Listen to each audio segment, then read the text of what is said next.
This is Warp with the Netflix movie called Unlocked. But before we jump into that, we all know that we are terribly addicted, or should I say, enslaved to this device that is phone. The convenience it gives is so compelling that we forget how disconnected we have become to our family and friends.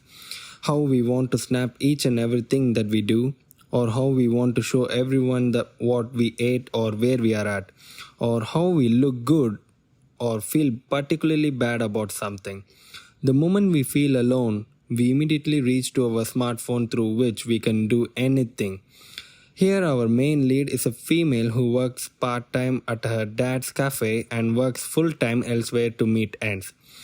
She appears to be naive at first, but has a reputable enough face in the workplace and also has a really good friend who sticks by her side always.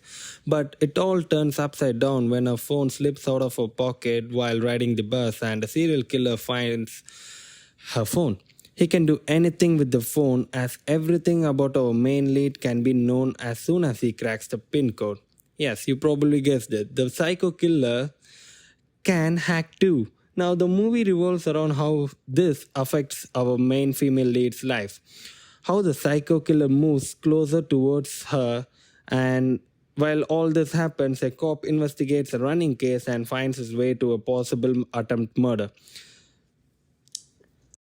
When we have to talk about the music, right, what they used really fits well with the flicks, and it doesn't feel exaggerated to inflict the sense of horror in us. In fact, the silence is sound enough when needed. The camera work is outstanding. For instance, I really liked when the camera fixes on the character when he turns around his sight on target. Editing was exceptional. You can tell from the clips I used in the first few minutes, they've done really well to zoom in and out between the various apps and features that our lead uses, but also shows us how detrimental it can be when someone is watching us through a phone.